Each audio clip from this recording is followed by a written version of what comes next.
నామములో వందనాలు. పిల్లరా, దేవుడి గురించి మనం కొన్ని సంగతులు మనం విన్నప్పుడు చాలా ఆశ్చర్యపోతాం. ఏంటంటే, మొదటగా ప్రేమామయుడు. దేవుడు ఎవరమ్మా? ప్రేమామయుడు. ఆయన మహాకృప కలిగిన వాడు. ఆయన లక్షణాలు బైబిల్ గ్రంథంలో చదువుతుంటే ఆశ్చర్యం వేస్తూ ఉంటుంది. మనిషిని దేవుడు ఎంతో ప్రేమించాడంట. ఆయన ప్రేమకి అంతులేదు. ఆ ప్రేమ మనిషిని ఎంతగానో ప్రేమించాడు. ఆ ప్రేమను బట్టి ఈ సృష్టినంతా కూడా చేశాడు. ఆ విషయాలు చదువుతూ కొన్ని విషయాలు మనం ముందుకు వెళ్దాం. యెషయా గ్రంథము 49వ అధ్యాయము మొదటి వచనం మనం చదువుకుంటూ ముందుకు వెళ్దాం. ద్వీపములరా నా మాట వినుడి. ఎవరిని చెప్తున్నాడమ్మా? ద్వీపములరా నా మాట వినుడి, దూరమున్న జనులరా ఆలకించుడి. నేను గర్భమున పుట్టగానే యెహోవా నన్ను పిలిచెను. ఎవరినమ్మా? భక్తులు రాస్తున్న మాటలు చాలా ఆశ్చర్యంగా ఉంటాయి. తల్లి గర్భంలో పుట్టినప్పుడే దేవుడు పిలుచుకున్నాడంట. పిల్లరా, మనం అనుకుంటాం, ఏమండి మనం ఎందుకు పుట్టామో, ఎందుకు బ్రతుకుతున్నామో ఏటో తెలియకుండానే చాలామంది జీవిస్తూ ఉంటారు. అయితే దేవుడు వాక్యం చదువుతుంటే మనకు కొన్ని విషయాలు అర్థమవుతాయి. ఏంటంటే, ప్రతి మనిషి కూడా కారణ జన్ముడే. ప్రతి మనిషి కూడా కారణ జన్ముడే. కారణం లేకుండా ఎవరు కూడా ఈ భూమి మీద పుట్టలేదు. పిల్లరా, అలాగే ఈ భక్తుడు కూడా రాస్తూ అంటున్నాడు. చూడండి ఎంత బాగుందో. కీర్తన గ్రంథం, యెషయా గ్రంథము 49వ అధ్యాయము మొదట వచనం. యెషయా గ్రంథము 49వ అధ్యాయం మొదట వచనం. ద్వీపములరా నా మాట వినుడి, దూరమునున్న జనులరా ఆలకించుడి. నేను గర్భమున పుట్టగానే యెహోవా నన్ను పిలిచెను. తల్లి అదిగోండి, తల్లి నన్ను ఒడిలో పెట్టుకున్నది మొదలుకొని ఆయన నా నామము జ్ఞాపకం చేసుకున్నాడండి. తల్లి ఒడిలో పెట్టుకున్నది మొదలుకొని. ఏమండి, నవమాసాలు మోసి మరి తల్లి బిడ్డను కంటది. పిల్లరా, ఆ నవమాసాలు మోసినప్పుడు ఆ పుట్టినప్పుడు కూడా ఎంతో వేదన భరిస్తూ బిడ్డను కంటారు. 9 నెలల మోసం ఒక ఎత్తు అయితే 9 నెలల తర్వాత ప్రసవించేటప్పుడు అది మరొక గండం. ఆ గండంలో ఆ తల్లి ఎంతో వేదనతో బాధతో బిడ్డను కంటది. ఆ వాక్యం రాయబడి ఉంది, ఆ వేదనతో బాధతో నేను మరలా బ్రతుకుతానా, మరలా నేను ఈ లోకాన్ని చూస్తానా అని ఆ వేదనతో బాధతో బిడ్డను కన్నప్పుడు ఆ తల్లి బ్రతికినప్పుడు పిల్లరా, ఆ బిడ్డను చూసంట ఆమె పడిన బాధంతో కూడా ఏమైపోద్దంట, మర్చిపోద్దంట. ఎందుకని? ఆ బిడ్డల కన్నా ఆ సంతోషము ఈ బాధను ఏం చేద్దంటే దిగమింగేసుకుంటుంది. పిల్లరా, చూసారా దేవుడు ఎంత గొప్పడో? ఏమండి, దేవుడు అంత గొప్పడు కాబట్టే మనల్ని అంత గొప్పగా తల్లిగా మనకు పెట్టి తల్లికి బిడ్డలుగా మనల్ని ఇచ్చాడంటే మనల్ని ఎంతగానో ప్రేమిస్తేనే కానీ మనకు ఆ తల్లిని కూడా తెలుసా? ఇలా బిడ్డని నవమాసాలు మోసి ఆ బిడ్డను కన్నా తర్వాత ఆ తల్లి ఆ బాధ అంతా కూడా ఏమైపోద్దంట, మర్చిపోద్దంట. ఏమండి, నేను కొంతమంది విషయాలు విన్నాను. రొంపట్టినప్పుడంట కొంతమంది తల్లులు అంతమాటు ముక్కుని ఆ చేతితో తీస్తే ముక్కు కలుపుకోద్దని నోటుతో తీసిన మహాతల్లులు ఉన్నారంటండి. దేన్ని? చీమిని. దేంతోని? నోటుతో. అంటే బిడ్డ అంటే ఎంత ప్రేమో చూడండి. ఏమండి, ఈ మధ్యకాలంలో మధ్యప్రదేశ్లోని వ్యాలీ డ్యామ్ అనే ఒక విహారయాత్రకి వెళ్ళారండి. వెళ్ళి ఆ లాంచీ పడవ మీద వెళ్ళినప్పుడు ఆ లాంచీ పడవ మునిగిపోయింది. కొంతమంది అక్కడే చచ్చిపోయారు. నేను ఆ యూట్యూబ్లో ఆ విషయాన్ని చూసినప్పుడు నాకు చాలా బాధేసిందండి. ఒక తల్లి, ఒక 39 సంవత్సరాలు ఉంటాయి, మెరీనా మేషి అంటే ఆవిడ పేరు. గుండెల మీద పెట్టుకుని బిడ్డనే ఏమ్మా ఆవిడికి ఆ నీటిలో మునగకుండా ఉండడానికి ఆ సేఫ్టీ షూట్ కూడా ఉంది. అయినప్పటికీ కూడా ఆ 18 గంటలు పోరాడిందంట తల్లి ఆ బిడ్డని కాపాడడం కోసం. ఎన్ని గంటలమ్మా? 18 గంటలు ఆ బిడ్డని కాపాడడం కోసం. ఈవిడి చచ్చిపోయినా పర్వాలేదు కానీ నా బిడ్డ బ్రతకాలని ఆమె 18 గంటలు ఆ నీటిలో కొట్టిమిట్లు ఆడుతూ ఆఖరికి ప్రాణం విడిచిపోయింది. అంతేకాదు ఆ బిడ్డని ఎంతగా కాపాడాలనుకున్నదో ఆ తల్లి, ఆ బిడ్డ కూడా చనిపోయింది. ఏమండి, ఆ పడవలో ఆ లాంచ్లో ఇంచుమించు ఒక 20 మంది చనిపోయినా ఆమె తన బిడ్డ చనిపోవడం అనేక మందికి కళ్ళంట నీళ్లు రప్పించింది. నిజంగా తల్లి ప్రేమ ఎంత గొప్పదో చెప్పాలంటే ఇలాంటి తల్లిని చూసినప్పుడు మనకు అర్థమవుతూ ఉంటుంది పిల్లరా. ఈ లోకంలో మనం మంచి తల్లిని చూస్తున్నాం, చెడ్డవారి గురించి కూడా మనం వింటున్నాం. అలాగే ఈ తల్లి చూడండి, ఆ గుండెల మీద పెట్టుకున్న బిడ్డని రక్షించడం కోసం, ఆ బిడ్డని కాపాడడం కోసం తానైనా చనిపోవడానికి సిద్ధపడింది, కానీ ఆ బిడ్డను ఏదో రకంగా బ్రతికించాలనుకోండి పిల్లరా. చూసారా తల్లి ప్రేమ ఎంత గొప్పదో మనకి ఈరోజు కొన్ని సంగతులు చూస్తుంటే మనకు అర్థం అవుతుంది. ఏమండి, నిజమేనండి, తల్లి ప్రేమ చాలా గొప్పది. తల్లి ప్రేమే గొప్పదంటే తల్లి మనకి ఎంత అవసరమో ఏమండి దేవుడు ఆలోచించాడంటే అసలు దేవుడు మనసు ఎంత గొప్పదో ఆలోచించాడు పిల్లరా. చూడండి నా మాట చూడండి ఎంత బాగుందో. చదువమ్మా.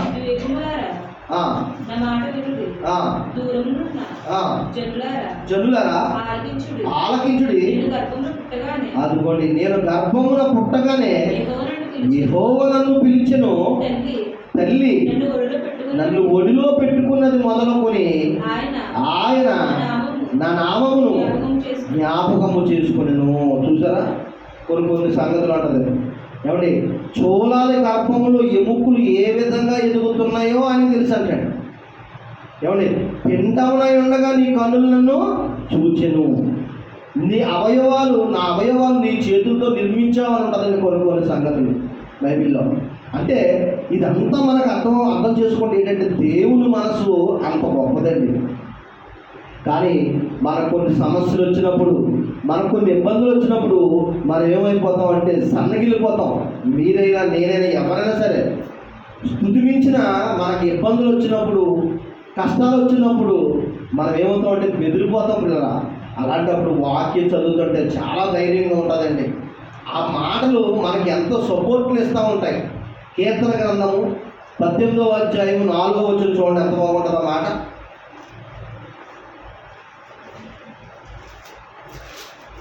కీర్తన గ్రంథము 18వ అధ్యాయము 4వ వచనం పిల్లరా.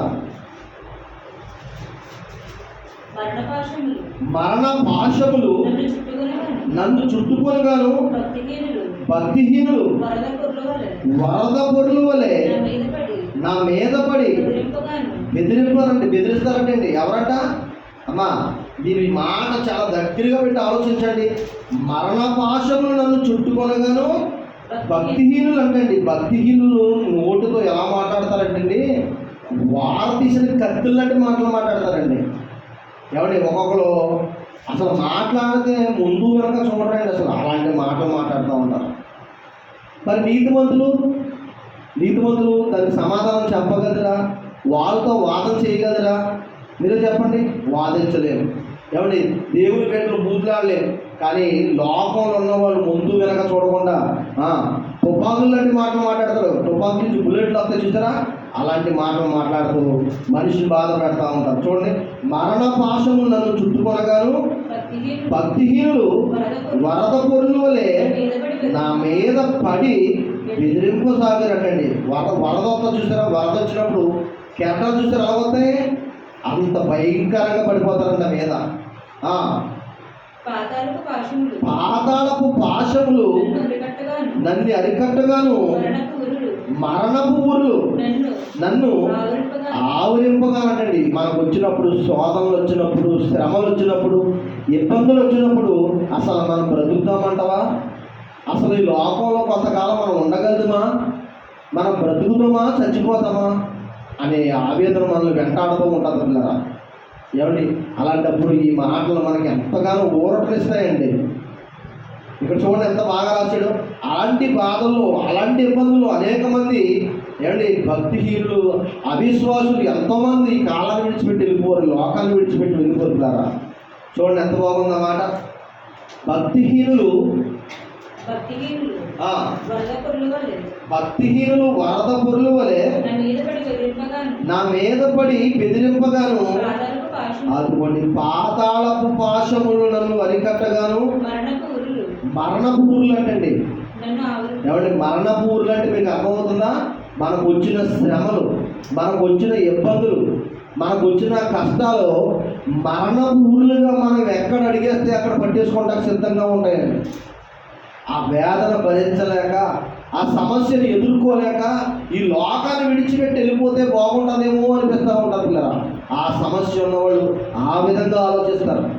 అందుకే అన్నాడు ఇక్కడ, మరణపు ఊర్లు నన్ను ఆవరింపగాను, నా శ్రమలో నేను యెహోవాకు మొరపెట్టుకుని. ఏమండి ఎంత బాగా రాశారు చూడండి ఈ మాట దావీదు గారు. ఆయనకి ఎదురైన ఇబ్బందులను బట్టి, ఆయనకు వచ్చిన శ్రమలను బట్టి మాటలు రాశాడు పిల్లరా. మరణపు ఊర్లు అల్లుకున్నాయంటండి. ఏమండి అవిశ్వాసుల యొక్క మాటలు వరద వలె, కెరటాల వలె మీద పొరిలిపోతున్నాయంట. అంటే అంత భయంకరంగా మాట్లాడుతున్నారంట. మరణపు ఊర్లు పట్టుకున్నాయంట. పాతాళపు వశమైపోతానేమో అనుకున్నాడంటండి. పాతాళపు పాశములు నన్ను అరికట్టగాను, మరణపు ఊర్లు నన్ను ఆవరింపగాను, నా శ్రమలో నేను యెహోవాకు మొరపెట్టి తిని. అబ్బా ఎంత బాగుందండి ఆ మాట. ఏమండి కష్టం, కన్నీళ్ళు వచ్చినప్పుడు మనం ఎవరెవరికో చెప్పుకుని మన బాధలు, మన అవసరాలు తీరుతాయేమో అనుకుంటాం. కానీ దేవుని వాక్యం చెప్తుందండి, ఎలా తీరతాయంట? నా శ్రమలో నేను యెహోవాకు మాత్రమే మొరపెట్టింది. ఎవరు మొరపెట్టాలి మన శ్రమ వచ్చినప్పుడు? యెహోవాకి మొరపెట్టింది. నా దేవునికి ప్రార్థన చేసి తిని. ఎంత బాగుంది చూడండి అన్నమాట. అమ్మా నా శ్రమలో నేను యెహోవాకు మొరపెట్టి తిని, నా దేవునికి ప్రార్థన చేసి తిని. ఆయన తన ఆలయంలో నుండి ఆలకించి నా ప్రార్థన అంగీకరించను. ఎంత బాగుందండి. ఎవరు అంగీకరించరు? మన బాధల్లో ఉన్నప్పుడు, మన శ్రమల్లో ఉన్నప్పుడు, మనం ఇబ్బందుల్లో ఉన్నప్పుడు మనం ప్రార్థన చేస్తే పిల్లరా, ఒక్కొక్క సమయంలో ఆలస్యమైనప్పటికీ కూడా ఆ ప్రార్థనలు దేవుడి చెంతకి చేరతాయండి. ఆలోచించిన మాట ఎంత బాగుందో. ఆయన తన ఆలయంలో ఆలకించి నా ప్రార్థన అంగీకరించను. కష్టాల్లో ఉన్నప్పుడు, కన్నీళ్ళలో ఉన్నప్పుడు ఆయన ప్రార్థన చేశాడట దావీదు గారు. ఆ ప్రార్థన దేవుడు విన్నాడంటండి. అదే అన్నట్లో కొన్ని సందర్భంలో నా అంగలార్పును నాట్యంగా మార్చితివి అంటారు. చూడండి ఆ మాట ఎంత బాగుంది, ఆ వర్ణం ఎంత బాగుంది చూడండి. నా అంగలార్పును అంటే ఆ కన్నీళ్లు కాచుతున్నప్పుడు నాలుగు అంగట్లు అంటుకుపోయినంత బాధ అండి. గుండెలు నిండిపోయిన బాధ, నాలుగుకి అంగట్లు అంటుకుపోయినప్పుడు ఆ ఆవేదన, ఆ బాధ అంత ఇంత కాదు. ఆ బాధనంట అంగలార్పుని నాట్యంగా మార్చితివి అన్నాడు దేవుణ్ణి. ఎప్పుడు? మన ప్రార్థన, మన కన్నీళ్ళు విడిచిన ప్రార్థన, మన ఎంతగా దేవుని ముందు ఆవేదన పడ్డామో, వేదన పడ్డామో, కుంగిపోయామో, నలిగిపోయామో అదంతా ఎవరు చూస్తున్నారంట? దేవుడు చూస్తున్నాడంట పిల్లరా. కీర్తన గ్రంథము 126వ అధ్యాయము 5వ వచనం చూడండి. ఎంత మధురమైన మాట ఉంటుంది చూడండి. 125వ అధ్యాయము 126వ అధ్యాయము 5వ వచనం పిల్లరా.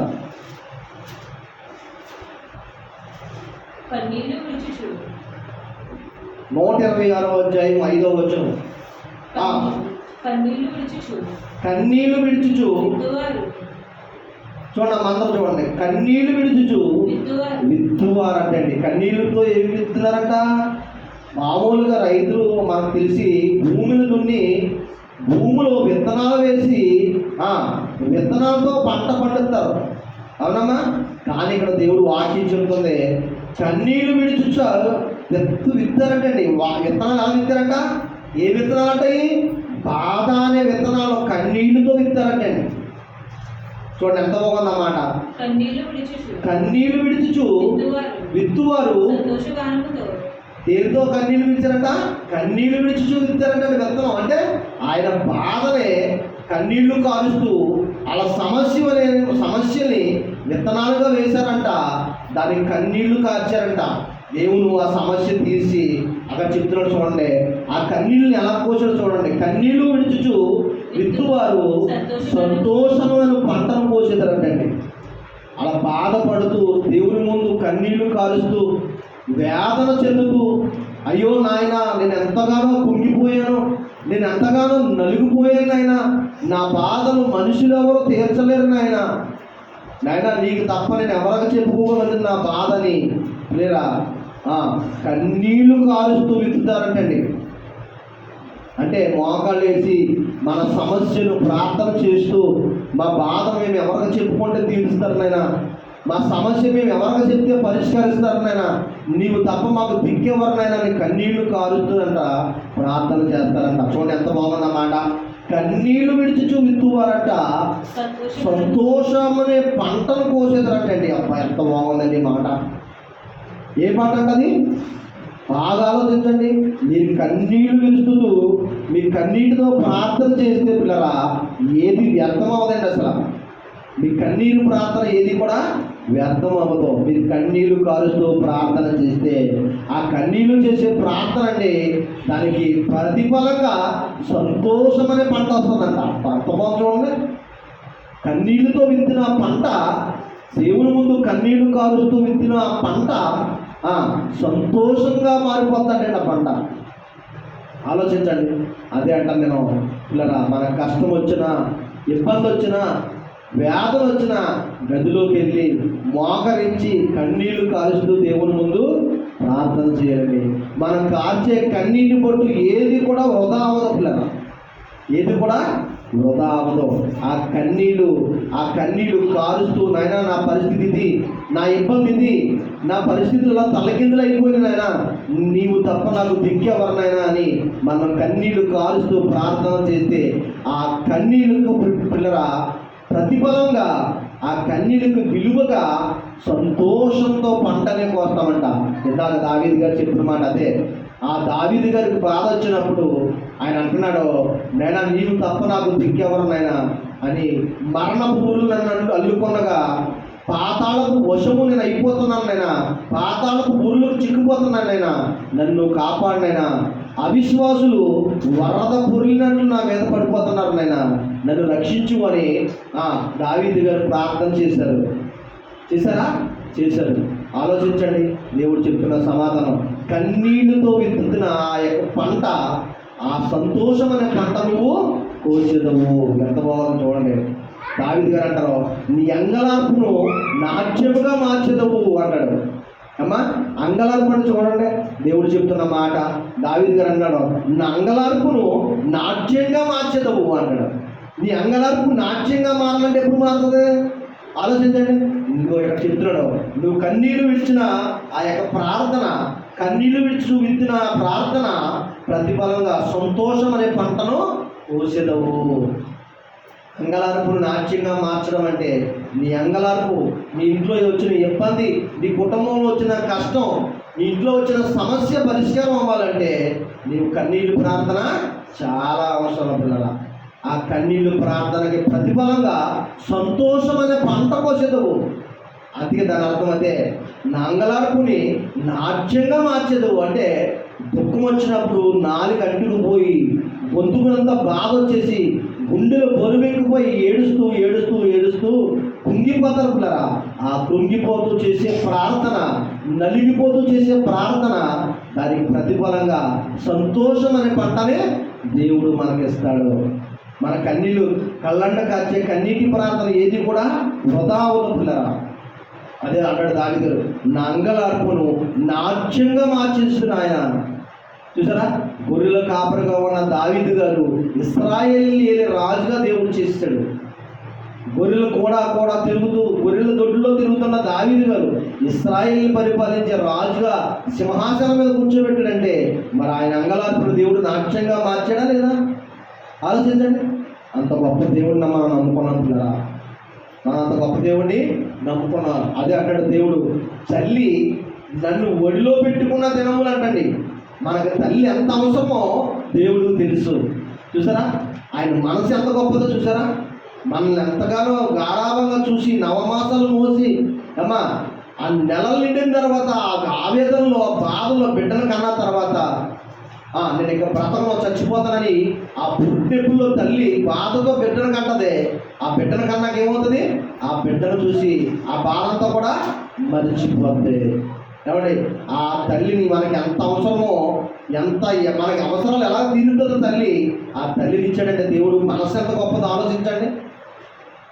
మనం చదువుకున్నాం అమ్మా, ఇందాక చదువుకున్నట్టుగా మనం మధ్యప్రదేశ్లో ఒక తల్లి గుండెల మీద బిడ్డను పెట్టుకుని తాను మునిగిపోతా కూడా ఆ బిడ్డను ఏదో రకంగా బ్రతికించాలని ఎన్ని గంటలు ఉందంట, 18 గంటలు ఉందంటండి. ఆ యొక్క నీటిలో ఎన్ని గంటలు ఉందంటమ్మా, తాను మునిగిపోతూ నా బిడ్డనైనా నేను బ్రతికించాలనుకుని గుండెల మీద పెట్టుకుని ఆ తల్లి ఆ పడిన 18 గంటలు గిలగిలా కొట్టుకొని నేను చచ్చిపోయినా పర్లేదు కానీ నా బిడ్డ మాత్రం బ్రతకాలని 18 గంటలు పోరాడేది పిల్లల. ఆఖరికి తల్లి మునిగిపోయి 18 గంటల తర్వాత చనిపోయింది. బిడ్డ కూడా మునిగిపోయి చనిపోయాడు. చూసారా, ఆలోచించండి. తల్లి బిడ్డను బ్రతికించడానికి ఆ పడిన తాపత్రయం ఎంత గొప్పదో చూడండి పిల్లరా. తల్లి మనసు ఎంత గొప్పదో, తల్లి మనసు కంటే దేవుని మనసు అంతకంటే గొప్పది. కాబట్టి ఈ మాటలు మీ మనసులో పెట్టుకోండి. దేవుడు గొప్పోడు, మనం నమ్ముకున్న దేవుడు గొప్పోడు.